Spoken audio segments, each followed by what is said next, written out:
भाई दूज की कहानी। एक गांव में एक बहुत ही बुजुर्ग महिला रहती थी। उसका एक बेटा था और उसकी एक बेटी भी थी।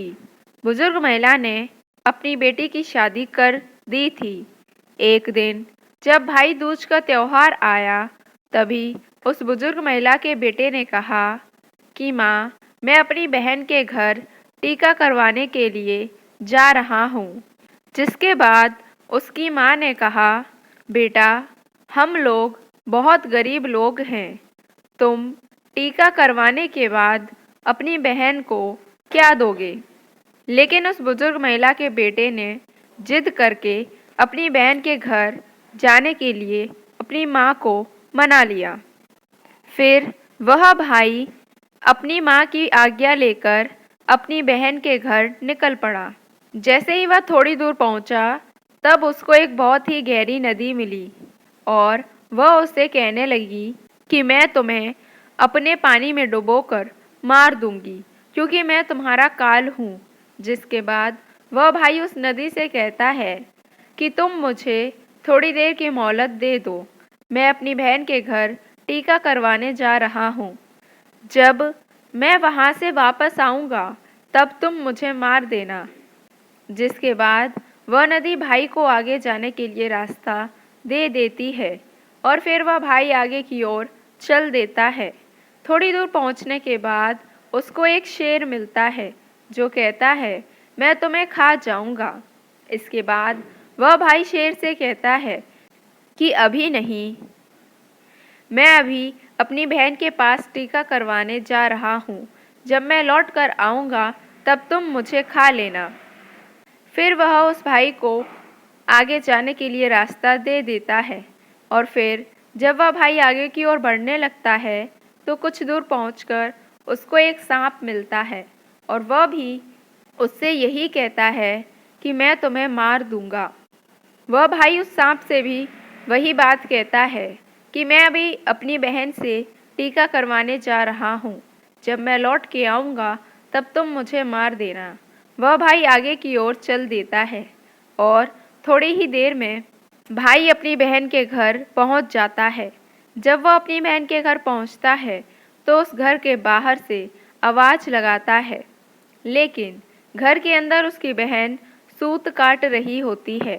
सूत को काटते वक्त उसका धागा टूट जाता है और वहाँ के लोगों की यह मान्यता थी कि अगर सूत काटते वक्त धागा टूट जाए तो बाहर कोई भी बुला रहा हो और वह बिना आवाज़ करे और बिना धागे को जोड़े चली जाए, तो वह व्यक्ति मर जाएगा।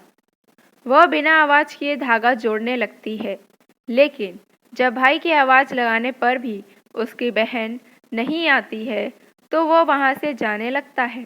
तभी उसकी बहन उस धागे को जोड़कर तुरंत अपने भाई के पास जाकर उसको रोकती है और उसको अपने घर ले जाती है। वह बहन अपनी पड़ोस में रहने वाली महिला के पास जाती है और उससे पूछती है कि भाई दूज के दिन क्या क्या बनाया जाता है। तब वह महिला उसको बताती है कि तुम तेल से अपने चूल्हे को लीपो और घी में चावल पकाओ। वह बहन घर जाकर पड़ोस वाली महिला के द्वारा बताई हुई चीज़ों को करने लगती है और तभी उसका भाई उससे कहता है कि बहन, मुझे बहुत ज़ोरों से भूख लगी है। लेकिन उसकी बहन पड़ोस की महिला की बातों में आकर काम कर रही होती है।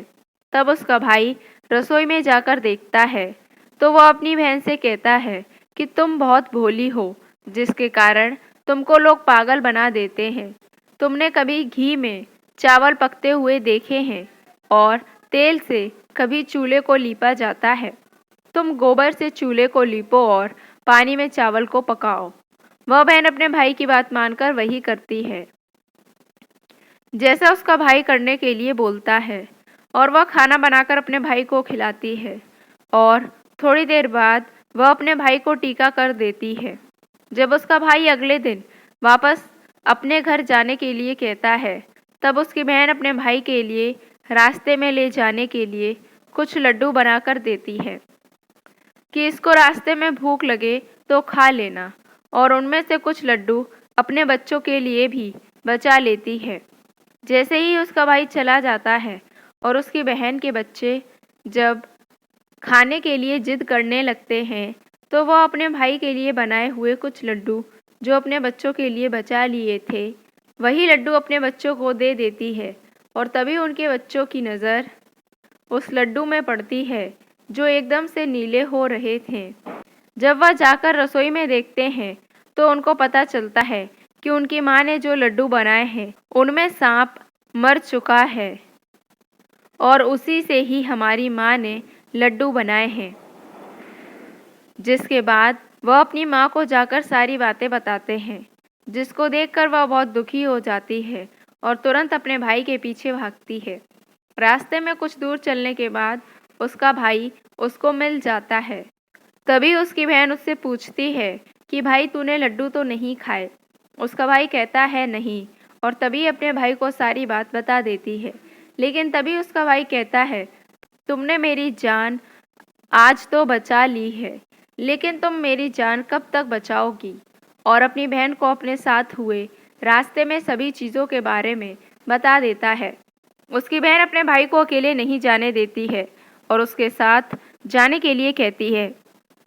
उसका भाई अपनी बहन को साथ आने के लिए मना कर देता है, लेकिन उसकी बहन जिद करके अपने भाई के साथ जाने लगती है।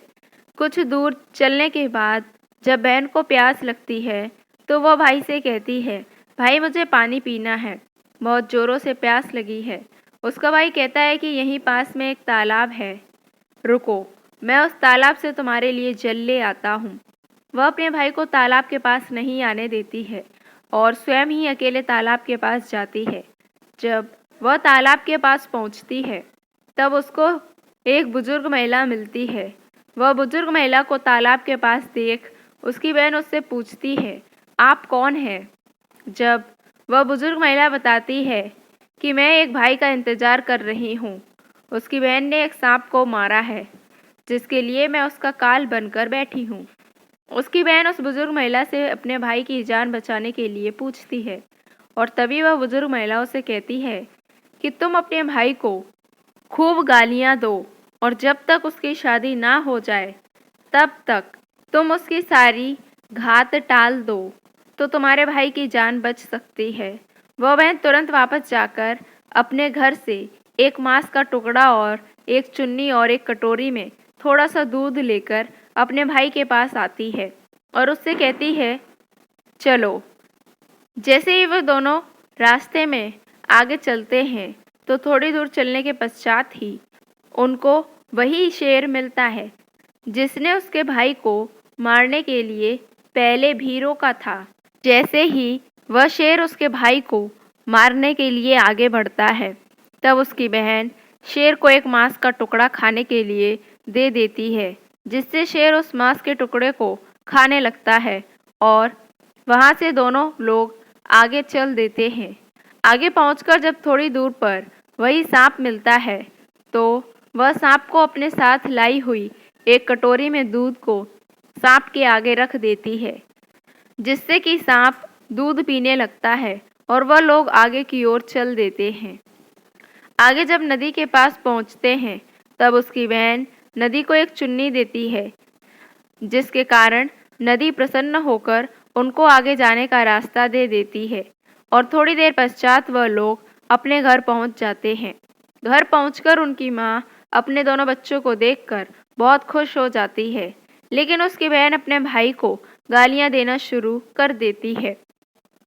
यह देखकर माँ बेटे दोनों बहुत आश्चर्यचकित हो जाते हैं और थोड़े दिन गुजरने के बाद जब वह महिला अपने बेटे का विवाह करने लगती है तो विवाह के लिए जब निकासी की बारी आती है तब उसकी बहन कहती है पहले मेरी निकासी करो और मेरे भाई को आगे के रास्ते से नहीं पीछे के रास्ते से लेकर जाओ। बहन के ऐसा बोलते ही आगे का दरवाज़ा टूटकर गिर जाता है, जिसको देखकर सभी लोग हैरान हो जाते हैं। और फिर जब फेरों की बात आती है तब उसकी बहन कहती है कि पहले मेरे फेरे करो, मेरे भाई के बाद में करना। और ऐसा बोलते ही वहाँ पर आग लग जाती है, जिससे वह आग को बुझा देती है और फिर जब सुहाग रात की बारी आती है, तब उसकी बहन कहती है, मैं भी इन लोगों के साथ में जाऊंगी। सभी लोग बीच में एक पर्दा डालकर उसकी बहन को भी अंदर जाने देते हैं। तभी रात में एक सांप आता है, जिसको उसकी बहन एक डब्बे में बंद कर देती है और अपने भाई की जान बचा लेती है। और सुबह होते ही वह सभी को सच बता देती है कि वह ऐसा क्यों कर रही है, जिसे सभी ने उसकी बहन की प्रशंसा करने लगते हैं। और उसका भाई भी अपनी बहन से बहुत खुश हो जाता है और तब उसकी बहन वापस अपने घर चली जाती है। उम्मीद है दोस्तों ये कहानी आपको पसंद आई होगी। धन्यवाद।